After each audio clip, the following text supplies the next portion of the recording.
La revolución de una brizna de paja. Masanobu Fukuoka. Índice. Quinta parte. La necedad aparece como inteligencia. ¿Quién es el necio? Nací para ir a un jardín de infancia. Nubes pasajeras y la ilusión de la ciencia. La teoría de la relatividad. Un pueblo sin guerra y paz. La revolución de una brizna de paja. La necedad aparece como inteligencia. Las noches de otoño son largas y frescas. Resulta agradable pasar el tiempo mirando cómo arde un tronco con una taza de té caliente en las manos. Se dice que puede hablarse de cualquier cosa cuando se está sentado al lado del fuego, de modo que creyendo que los refunfuños de mis compañeros agricultores serían un tema de conversación interesante, los he sacado a relucir, pero parece que va a haber problemas. He estado diciendo que todas las cosas son por ningún motivo, que la humanidad es ignorante, que nada hay por lo que valga la pena preocuparse, y que todo lo que se hace es un esfuerzo inútil. ¿Cómo puedo decir esto y luego seguir hablando como ahora? Si me lanzo a escribir algo, lo único que puedo escribir es que el escribir carece de valor. Esto es muy confuso. No me importa hurgar en mi pasado lo suficiente para escribir sobre él, y no soy lo suficientemente sabio para predecir el futuro. Mientras avivo el fuego y hablamos a su alrededor sobre asuntos cotidianos, ¿cómo puedo pedir a nadie que aguante las locas ideas de un viejo agricultor? En la parte más alta del huerto con vista a la bahía de Matsuyama y la ancha llanura de Dogo hay varias pequeñas cabañas de paredes de barro. Allí se han reunido unas cuantas personas que están viviendo juntas una vida sencilla. No hay comodidades modernas. Pasando tranquilos atardeceres bajo la luz de velas y lámparas, viven una vida de necesidades sencillas. Arroz integral, hortalizas, una túnica y un tazón. Vienen de alguna parte, se quedan una temporada y después siguen su camino. Entre los invitados hay investigadores agrícolas, estudiantes universitarios, agricultores hippies, poetas buscadores, jóvenes y viejos, hombres y mujeres de diferentes tipos y nacionalidades. La mayoría de los que se quedan largo tiempo son jóvenes que necesitan un periodo de introspección. Mi función es la de hacer de posadero en esta posada al lado del camino, servir té a los viajeros que van y vienen. Y mientras están ayudando en los campos, disfruto oyendo cómo van las cosas en el mundo. Suena bien, pero en realidad no es una vida tan fácil y sencilla. Yo abogo por la agricultura del no hacer, así que la gente viene creyendo que encontrará una utopía en donde puede vivir sin tener que salir nunca de la cama. Esta gente se lleva una gran sorpresa. Sacar agua del pozo en la niebla matinal, partir leña hasta que las manos quedan rojas y con ampollas, trabajar con el fango hasta las rodillas, hay muchos que abandonan. Hoy, mientras observaba a un grupo de jóvenes trabajando en una cabaña pequeña, se me acercó una joven de Funabás y cuando le pregunté por qué había venido, ella respondió: «He venido. Eso es todo. Ya no sé nada más». Una joven clara, indiferente, que conserva su presencia de ánimo. Entonces dije: «Si sabes que no estás iluminada, no hay nada que decir, ¿verdad?». Cuando se intenta entender el mundo a través del poder de la discriminación, la gente pierde de vista su significado. ¿No es por ello que el mundo se encuentra en tal apuro? Respondió suavemente. Sí, si usted lo dice. Tal vez no tengas una idea clara de lo que es la iluminación. ¿Qué libros leíste antes de venir aquí? Movió la cabeza como rechazando la lectura. La gente estudia porque creen que no entienden, pero estudiar no les ayudará a comprender. Estudian duramente para al final encontrar que no pueden saber nada, que el entendimiento está más allá del alcance humano. Generalmente la gente cree que la palabra incomprensible se usa cuando dices, por ejemplo, que entiendes 9 cosas pero hay una que no comprendes. Pero al intentar entender 10 cosas, en realidad no entiendes ninguna. Si conoces 100 flores no conoces ni una sola. La gente lucha duramente para comprender, se convencen de que comprenden y mueren sin saber nada. Los jóvenes se tomaron un descanso en su tarea de carpinteros, se sentaron en la hierba cerca del gran mandarino y miraron hacia las deshilachadas nubes del cielo sureño. La gente cree que cuando levanta sus ojos del suelo hacia el cielo ven el firmamento. Separan la naranja de las hojas y dicen conocer el verde de las hojas y el naranja de la naranja. Pero en el mismo momento en que uno hace una distinción entre verde y naranja, los colores verdaderos desaparecen. Las personas creen entender las cosas porque se familiarizan con ellas. Este conocimiento es solo superficial. Es el conocimiento del astrónomo que sabe el nombre de las estrellas, del botánico que conoce la clasificación de las hojas y flores, del artista que conoce la estética del verde y el rojo. Esto no es conocer la misma naturaleza, la tierra y el cielo, verde y rojo. Astrónomo, botánico y artista no han hecho más que tomar impresiones e interpretarlas, cada cual bajo la bóveda de su propia mente. Cuanto más absorbidos se encuentran en la actividad del intelecto, más se apartan y más difícil se hace el vivir naturalmente. Lo trágico es que en su arrogancia infundada la gente intenta someter a la naturaleza a su voluntad. Los seres humanos pueden destruir las formas naturales, pero no pueden crearlas. La discriminación, el entendimiento incompleto y fragmentario, siempre se encuentran en el punto de partida del conocimiento humano. Incapaz de conocer la totalidad de la naturaleza, la gente solo puede crear un modelo incompleto de ella y entonces hacerse la ilusión de creer que han creado algo natural. Todo lo que uno debe hacer para conocer la naturaleza es darse cuenta de que realmente no sabe nada, de que es incapaz de conocer algo. Puede esperarse entonces que pierda interés en el conocimiento discriminante. Cuando abandona este conocimiento, surge por sí solo de su interior el conocimiento no discriminante. Si no intenta pensar sobre saber, si no se preocupa por entender, llegará el momento en que entenderá. No hay otra forma que no sea a través de la destrucción del ego, dejando a un lado la idea de que los humanos existen aparte del cielo y la tierra. Esto significa ser necio en vez de ser inteligente, le dijo de súbito a un joven que tenía una mirada inteligente de complacencia en su rostro. ¿Qué mirada es esa que veo en tu cara? La necedad aparece como inteligencia. ¿Sabes con seguridad si eres inteligente o necio? ¿O estás intentando convertirte en un tipo inteligente con apariencia de bobo? No puedes volverte inteligente, no puedes volverte necio, quédate tal como estás. ¿No es ahí donde te encuentras? Antes de saber esto estaba enfadado conmigo mismo por repetirme una otra vez las mismas palabras, palabras que nunca podrían igualar la sabiduría de permanecer en silencio, palabras que yo mismo no podía entender. El sol de otoño se estaba hundiendo en el horizonte. Los colores del crepúsculo llegaron al pie del viejo árbol. Con la luz del mar interior a sus espaldas, los silenciosos jóvenes regresaron lentamente a sus cabañas para la cena. Yo les seguí sosegadamente entre las sombras. ¿Quién es el necio? Se dice que no hay criatura más inteligente que el ser humano. Usando esta inteligencia, ha llegado a ser el único animal capaz de utilizar armas nucleares. El otro día subió a la montaña el dueño de la tienda de productos naturales situada enfrente de la estación de Osaka, trayendo 7 compañeros como los 7 dioses de la buena fortuna.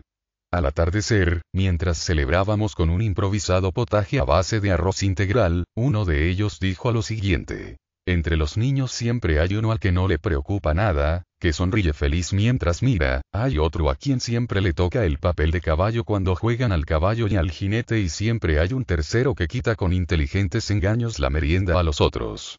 Antes de que el líder de la clase sea elegido, el profesor habla seriamente de las cualidades requeridas por un buen líder y de la importancia de tomar una decisión inteligente. Cuando la elección tiene lugar, es el joven que ríe feliz al lado del camino el que resulta elegido. Todos se divertían, pero no pude entender por qué se reían. Creí que era la elección lógica. Si todas las cosas se valoran en términos de ganancia o pérdida, uno debe ver como perdedor al chico que siempre acaba haciendo de caballo, pero la grandeza y la mediocridad no tienen sentido entre los niños. El profesor creyó que el chico inteligente era el más idóneo, pero los otros chicos le vieron como inteligente en sentido equivocado, alguien que oprimiría a los demás. Creer que el que es inteligente y puede cuidarse a sí mismo es excepcional, y que es mejor ser excepcional, es seguir los valores de los adultos.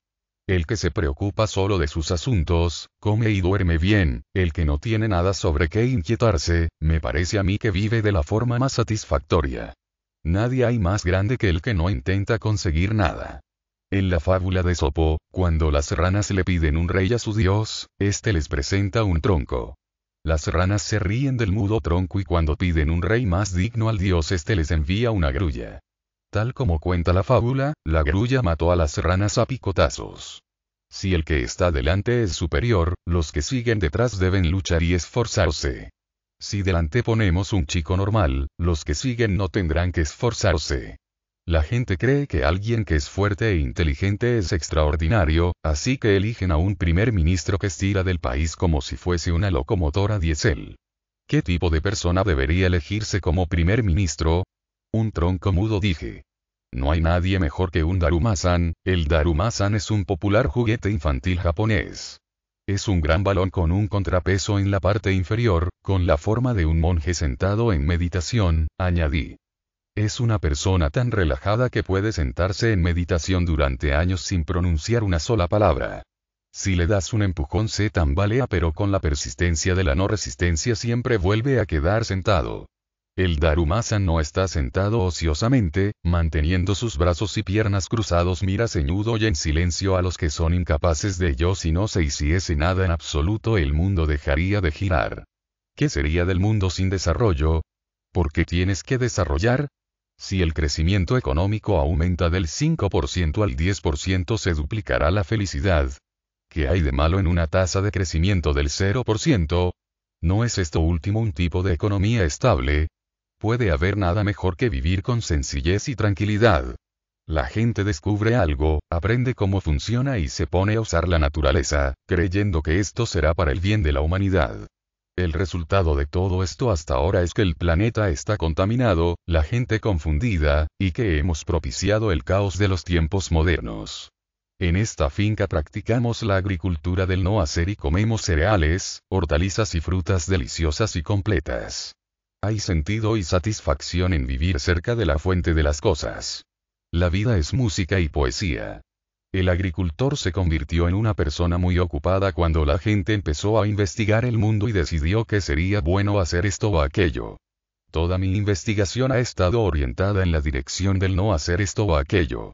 Estos 30 años me han enseñado que los agricultores hubieran estado mejor no haciendo casi nada. Cuantas más cosas hace la gente, más se desarrolla la sociedad y más problemas aparecen. La creciente desolación de la naturaleza, el agotamiento de recursos, la ansiedad y desintegración del espíritu humano, todo ello ha sido el resultado del intento de la humanidad por conseguir algo. Al comienzo no había razón para progresar y nada que debiera hacerse. Hemos llegado a un punto en el que no hay otro camino que organizar un movimiento para no hacer nada. Nací para ir a un jardín de infancia. Un joven con una pequeña mochila a hombros caminaba despreocupadamente hacia donde nos encontrábamos trabajando en el campo. ¿De dónde eres?, le pregunté. De por allí. ¿Cómo llegaste? Andando. ¿Para qué viniste aquí? No lo sé. Muchos de los que aquí llegan no tienen ninguna prisa en revelar sus nombres o su historia pasada. Tampoco cuentan con claridad su propósito. Esto es lógico, pues muchos no saben por qué vienen, simplemente vienen. Desde su comienzo, el hombre no sabe de dónde viene ni a dónde va. Decir que se nace del vientre de la madre que se vuelve a la tierra es una explicación biológica, pero nadie sabe en realidad qué hay antes del nacimiento, qué tipo de mundo espera tras la muerte. Nacer sin saber la razón, para solo cerrar los ojos y partir hacia el infinito desconocido, realmente el ser humano es una criatura trágica. El otro día encontré un sombrero de paja que se dejaron olvidado en los templos de Shikoku un grupo de peregrinos. En él estaban escritas las siguientes palabras. En el principio ni este ni este / 10 direcciones infinitas. Ahora, con el sombrero en mis manos, le pregunté de nuevo al joven de dónde venía, y respondió que era hijo de un sacerdote del templo de Kanazawa y dado que era estúpido estar leyendo escrituras todo el día hasta el agotamiento quería convertirse en agricultor. No hay este ni oeste. El sol sale por el este y se pone por el oeste, pero esto es solo una mera observación astronómica. Saber que no comprendes ni el este ni el oeste está más cerca de la verdad. La realidad es que nadie sabe de dónde viene el sol. Entre las decenas de miles de escrituras, la que más debemos agradecer, la que contiene las ideas principales, es la Sutra del Corazón. De acuerdo a esta sutra, el señor Buda declaró: la forma es vacío, el vacío es forma. La materia y el espíritu son uno, pero todo es vacío. El hombre no está vivo, tampoco muerto, no nace ni muere, no envejece ni enferma, no crece ni decrece. El otro día, mientras segábamos el arroz, dije a los jóvenes que descansaban sobre un gran montón de paja. Pensaba que cuando en primavera se planta el arroz, la semilla emite tallos de vida, y ahora mientras estamos cosechándolo, es como si muriese. El hecho de que se repita este ritual año tras año significa que la vida continúa en este campo y que la muerte anual es en sí misma un nacimiento anual. Podríamos decir que el arroz que ahora segamos vive continuamente. Los seres humanos suelen ver la vida y la muerte bajo una perspectiva más bien corta. ¿Qué significado puede tener para esta hierba el nacimiento en primavera y la muerte en otoño? La gente cree que la vida es gozo y la muerte es tristeza, pero la semilla de arroz, que yace en la tierra y emite sus tallos en primavera, con sus hojas y tallos marchitándose en otoño, todavía guarda en su interior todo el gozo de la vida. El gozo de la vida no parte con la muerte. La muerte no es más que un tránsito momentáneo. Dado que este arroz posee todo el gozo de la vida, ¿no diríais que desconoce la tristeza de la muerte? Lo mismo que les ocurre al arroz y a la cebada le ocurre continuamente al cuerpo humano. Día a día crecen el cabello y las uñas, decenas de miles de células mueren, decenas de miles más nacen. La sangre que hace un mes circulaba por nuestro cuerpo no es la misma sangre hoy. Cuando piensas que tus propias características se propagan a tus hijos y nietos, puedes decir que mueres y renaces a diario, y que continuarás vivo durante muchas generaciones tras la muerte. Si la participación en este ciclo puede experimentarse y saborearse a diario, no necesitamos nada más. Pero la mayoría de la gente no es capaz de disfrutar de la vida tal como transcurre y cambia día a día. Esta gente se apega a la vida, como si ya la hubiesen experimentado. Este apego habitual origina el miedo a la muerte. Prestando solo atención al pasado, que ya se ha ido, o al futuro que aún no ha llegado, olvidan que están viviendo en la tierra aquí y ahora. Luchando en la confusión, ven pasar sus vidas en un sueño. Si la vida y la muerte son realidades, ¿no es inevitable el sufrimiento humano? No hay vida ni muerte. ¿Cómo puedes decir esto? El mundo es una unidad de materia dentro del flujo de la experiencia, pero la mente de la gente divide el fenómeno en dualidades tales como la vida y la muerte, yin y yang, ser y vacío.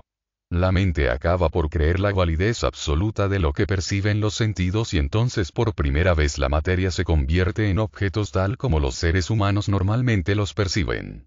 Las formas del mundo material, los conceptos de vida y muerte, salud y enfermedad, gozo y tristeza, todo se origina en la mente humana.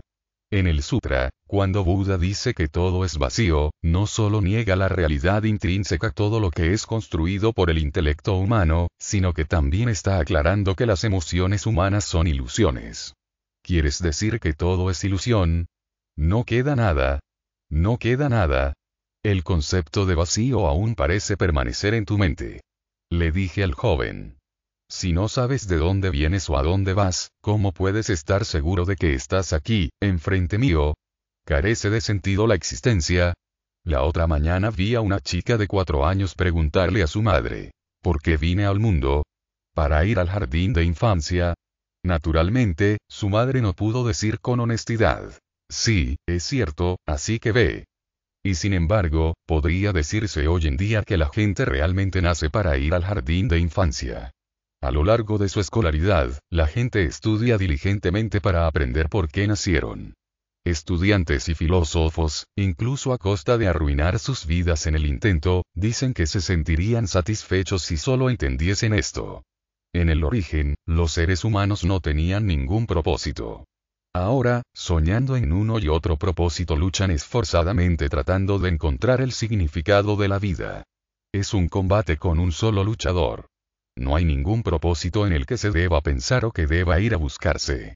Harías bien en preguntar a los niños si tiene o no significado una vida sin propósitos. Desde el momento en que accede al jardín de infancia, empieza la tristeza de la gente. El ser humano era una criatura feliz, pero creó un mundo difícil y ahora lucha intentando liberarse de él. En la naturaleza hay vida y muerte y la naturaleza está llena de gozo. En la sociedad humana hay vida y muerte, y la gente vive en la tristeza. Nubes pasajeras y la ilusión de la ciencia. Esta mañana estoy lavando cajas de almacenar cítricos en el río. Mientras me agacho sobre una roca plana, mis manos sienten el frescor del río otoñal. Las rojas hojas de los sumaques a lo largo de la orilla del río resaltan contra el claro azul del cielo otoñal.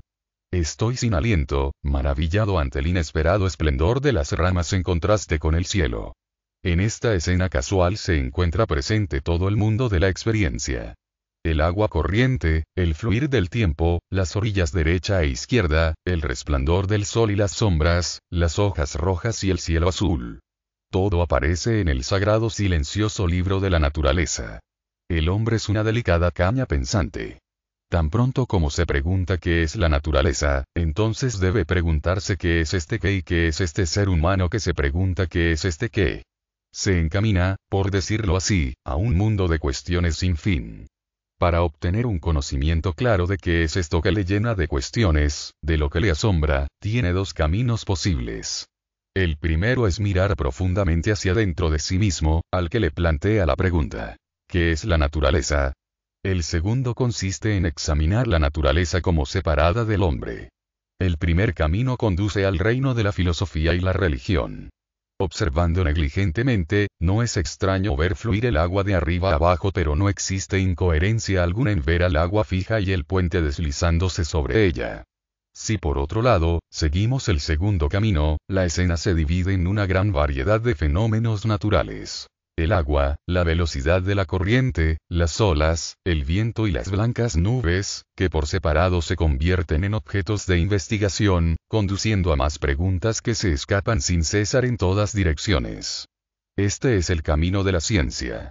El mundo acostumbraba a ser sencillo. Simplemente te dabas cuenta al pasar por el prado que te mojabas al tocar las gotas de rocío. Pero desde el momento en que la gente empezó a querer explicar científicamente esta gota de rocío, se atraparon a sí mismos en el infierno sin fin del intelecto.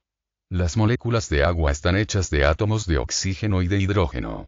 Durante un tiempo la gente creyó que en el mundo las partículas más pequeñas eran los átomos, pero luego descubrieron que había un núcleo dentro del átomo. Ahora han descubierto que en el núcleo hay partículas aún más pequeñas. Entre estas partículas nucleares hay cientos de tipos distintos. Nadie sabe cuándo acabará el análisis de este mundo diminuto. Se dice que la forma en que los electrones se mueven a velocidades muy elevadas en sus órbitas dentro del átomo es exactamente como el movimiento de los cometas en la galaxia. Para los físicos atómicos el mundo de las partículas es tan vasto como el mismo universo. Pero se ha demostrado que al lado de la galaxia en que vivimos existen innumerables galaxias. Entonces a los ojos de un cosmólogo, nuestra galaxia entera se vuelve infinitamente pequeña. El hecho es que las personas que creen que una gota de agua es simple, o que una roca es fija e inerte, son felices locos ignorantes, y que los científicos que conocen que la gota de agua es un gran universo, la roca un mundo activo de partículas elementales moviéndose como cohetes, son locos inteligentes. Visto de forma sencilla, este mundo es real y asequible. Visto de forma compleja, el mundo se vuelve aterradoramente abstracto y distante. Los científicos que se regocijaron cuando se trajeron rocas de la luna, tienen menos comprensión de esta que los niños que cantan. ¿Cuántos años tiene señora Luna? Baso, un famoso poeta japonés de haikus, 1644-1694, pudo aprender las maravillas de la naturaleza observando los reflejos de la luna llena en la tranquilidad de un estanque. Todo lo que los científicos hicieron al salir al espacio y hollar el suelo lunar con sus botas espaciales fue deslucir un poco el esplendor que tenía la luna para muchos amantes y niños de la Tierra. ¿Cómo es que la gente cree que la ciencia beneficia a la humanidad?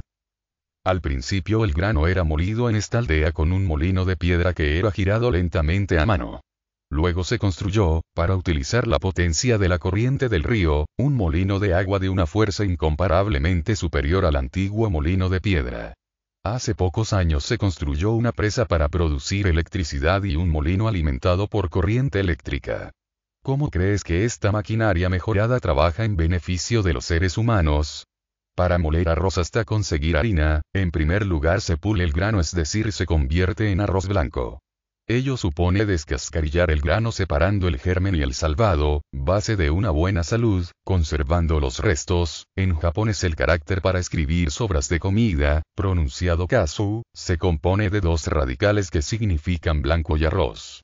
El carácter para salvado, nuka, se compone de arroz salud.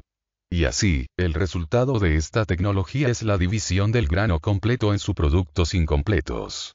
Si el demasiado fácilmente digerible arroz blanco se convierte en un alimento básico de consumo diario, hacen su aparición las carencias de nutrientes en las dietas, y se hacen necesarios los suplementos en la nutrición. La piedra movida por el agua y la industria harinera están haciendo el trabajo del estómago e intestinos, y el resultado es que estos órganos se vuelven perezosos. Lo mismo ocurre con el combustible. El petróleo se forma cuando los tejidos de antiguas plantas enterradas profundamente en la tierra se transforman bajo grandes presiones y calor. Esta sustancia se extrae del desierto, se envía por oleoductos a un puerto, es entonces transportada hasta el Japón en barcos, refinada hasta gasolina y gasoil en una gran refinería. ¿Qué crees que es más rápido, cálido y conveniente, quemar este petróleo o ramas de cedro o pino de enfrente de tu casa? En estos tiempos la mayor parte del mundo se enfrenta a la escasez de leña para quemar.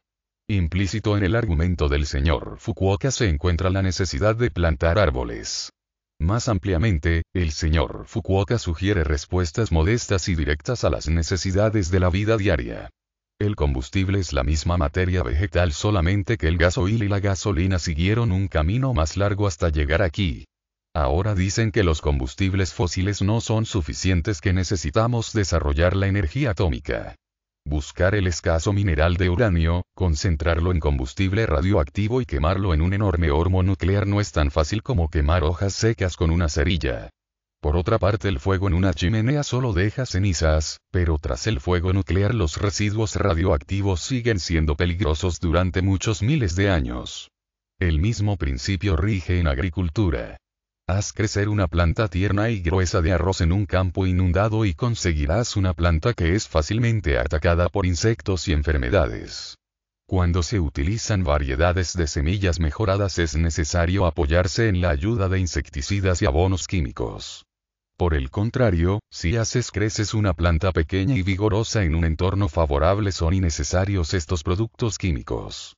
Cultiva un campo de arroz con arado y tractor y el suelo se volverá deficiente en oxígeno, se destruirá su estructura, se eliminarán las lombrices de tierra y otros pequeños animales, y el suelo se volverá duro y falto de vida.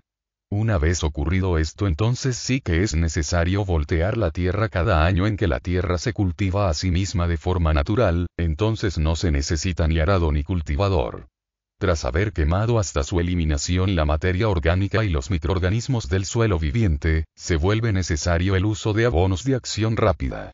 Si se emplea un abono químico, el arroz crece rápido y alto, pero lo mismo hacen las malas hierbas. Entonces deben aplicarse herbicidas y se piensa que son beneficiosos. Pero si se siembra trébol con el cereal, y toda la paja y residuos orgánicos se devuelven a la superficie del campo en forma de acolchado, entonces los cultivos pueden crecer sin herbicidas, abonos químicos o compost preparado en montones. En agricultura es poco lo que no puede ser eliminado. Abonos preparados, herbicidas, insecticidas, maquinaria. Todos son innecesarios. Pero si se crea una condición en que se vuelven necesarios, entonces se requiere el poder de la ciencia. He demostrado en mis campos que la agricultura natural produce rendimientos comparables a los de la agricultura científica moderna. Si los resultados de una agricultura no activa son comparables a los de la ciencia a una fracción del coste de inversión en trabajo-recursos, entonces ¿dónde está el beneficio de la tecnología científica?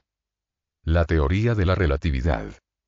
Mientras miraba cómo el resplandeciente sol del cielo otoñal irradiaba su luz sobre los campos cercanos, estaba asombrado. En cada campo a excepción del mío había una máquina cosechadora de arroz trabajando. En los últimos 3 años este pueblo se ha vuelto irreconocible. Tal como se puede esperar, los jóvenes de la montaña no envidian el cambio hacia la mecanización. Disfrutan de la cosecha silenciosa y pacífica por medio de la vieja hoz. Esta noche, mientras terminábamos la cena, recordé durante el té como hace ya tiempo cuando los agricultores de esta aldea labraban la tierra a mano, un hombre empezó a utilizar una vaca. Estaba muy orgulloso de la facilidad y velocidad con que podía realizar el laborioso trabajo de arar. Hace 20 años, cuando apareció el primer cultivador mecánico, todos los agricultores se reunieron y discutieron seriamente qué era mejor, la vaca o la máquina.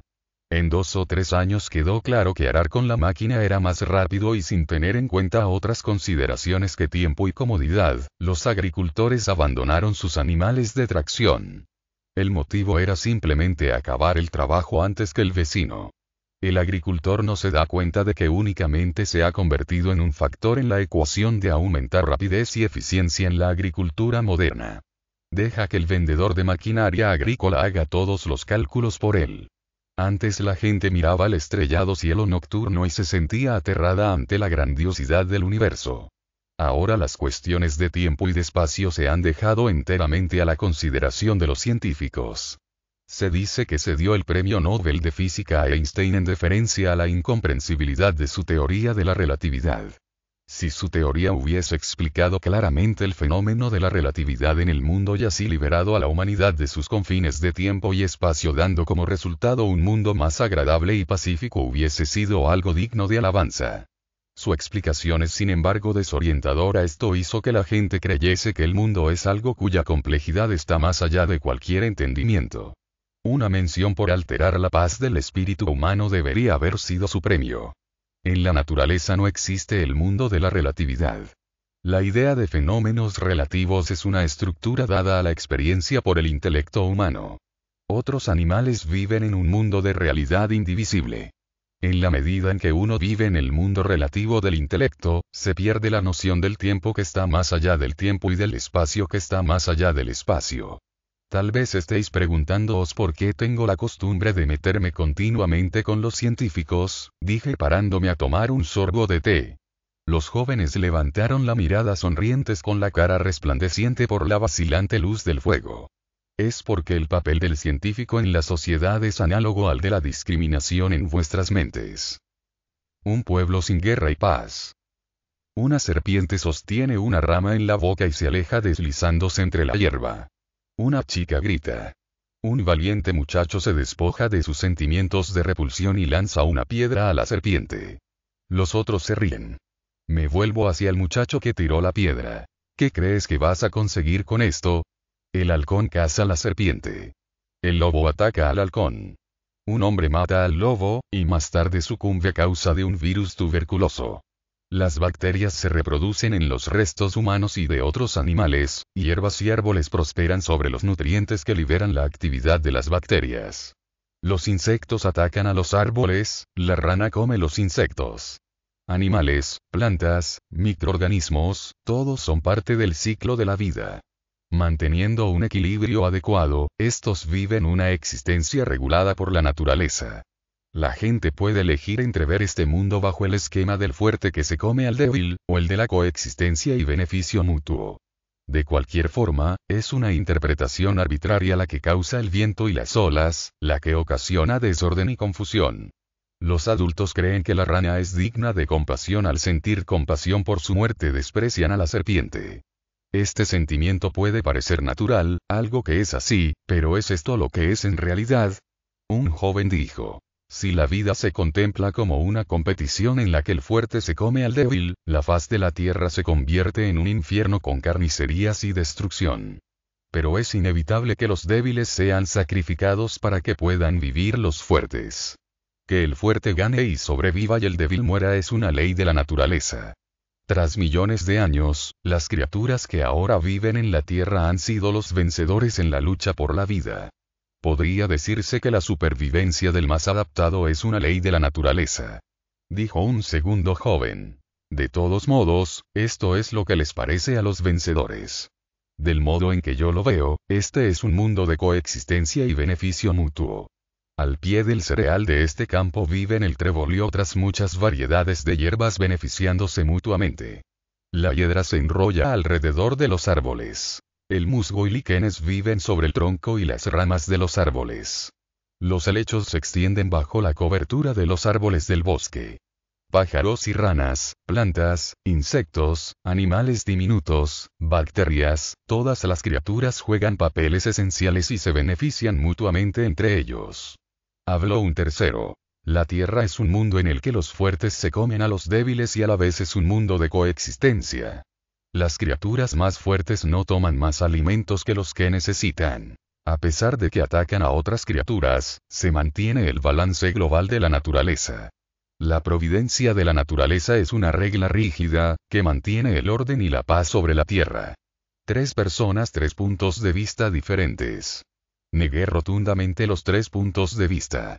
El mundo en sí nunca se pregunta si está basado en el principio de la competición o en el de la cooperación. Cuando se ve desde la perspectiva relativa del intelecto humano, hay quienes son fuertes y quienes son débiles, hay grandes y pequeños. Nadie duda ahora de la existencia de esta perspectiva relativa, pero si supusiéramos que la relatividad de la percepción humana está equivocada, por ejemplo que no hay grande ni pequeño, ni arriba ni abajo, si nosotros decidimos que no hay en absoluto tal punto de referencia, se hundirían los valores y juicios humanos. ¿No es esta forma de ver el mundo un vuelo vacío de la imaginación? En realidad hay países grandes y pequeños. Si hay pobreza y abundancia, fuertes y débiles, inevitablemente habrá disputas y como consecuencia, vencedores y vencidos. No podría mejor decirse que estas percepciones relativas y las emociones resultantes son humanas y por lo tanto naturales, que son el único privilegio del ser humano. Los otros animales luchan pero no hacen guerras. Si dices que hacer la guerra depende de las ideas de fuerte y débil, es un privilegio especial de la humanidad, entonces la vida es una farsa. El no saber que esta farsa es una farsa, esta es la tragedia humana. Los que viven pacíficamente en un mundo sin contradicciones ni distinciones son los niños. Perciben luz y oscuridad, fuerza y debilidad, pero no emiten juicios. Incluso a pesar de que la serpiente y la rana existen, el niño no entiende de fuertes y débiles. El gozo auténtico de la vida está aquí, pero el miedo a la muerte está presto a aparecer. El amor y el odio que surgen a los ojos de los adultos no eran en el principio cosas separadas. Son la misma cosa vista de frente y de espaldas. El amor alimenta el odio. Si vuelves la moneda del amor, este se convierte en odio. Solamente mediante la penetración en un mundo absoluto sin aspectos es posible evitar perderse en la dualidad del mundo de los fenómenos. La gente distingue entre uno mismo y los otros. Hasta el punto en que el ego exista, hasta el punto en que existan los otros, la gente no será liberada del amor y el odio. El corazón que ama al ego perverso crea al enemigo odiado. Para los humanos el primero más importante de los enemigos es el ego que tienen en tanta estima. La gente elige entre atacar o defender. En la lucha que sigue se acusan unos a otros de provocar conflictos. Es como aplaudir y discutir luego sobre qué mano hace el ruido, si la izquierda o la derecha. En toda lucha no hay correcto ni incorrecto, tampoco bueno ni malo. Todas las distinciones conscientes surgen al mismo tiempo y todas están equivocadas. Construir una fortaleza es un error desde el principio. Incluso si es con la excusa de defender la ciudad, el castillo es el resultado de la personalidad del gobernante. Diciendo que teme el ataque y que la fortificación es para defender a la ciudad, el matón almacena armas y cierra con llave las puertas. El acto de defensa es ya un ataque. Las armas para la defensa son siempre un pretexto para los que instigan las guerras. La calamidad de la guerra se origina en el fortalecimiento y potenciación de las distinciones sin sentido entre yo barra otro, fuerte barra débil, atacar barra defender. No hay otro camino para la paz que el de que todos abandonen la puerta del castillo de la percepción relativa, bajen al prado y vuelvan al corazón de la naturaleza no activa. Esto es afilando la hoz en vez de la espada. Los agricultores de antaño eran gente pacífica, pero ahora se pelean con los australianos por la carne, con Rusia por el pescado, y dependen de América para el trigo y la soja. Me siento como si en Japón estuviésemos viviendo a la sombra de un gran árbol, y no hay sitio más peligroso en el que cobijarse durante una tormenta que bajo un gran árbol. Y no podría haber mayor locura que refugiarse bajo un paraguas nuclear, que será el primer objetivo en la próxima guerra. Ahora estamos cultivando la tierra bajo este negro paraguas. Siento como si la crisis se acercase desde dentro y desde fuera. Olvidémonos de los aspectos de dentro y fuera. Los agricultores de todas las partes del mundo son en el fondo los mismos agricultores.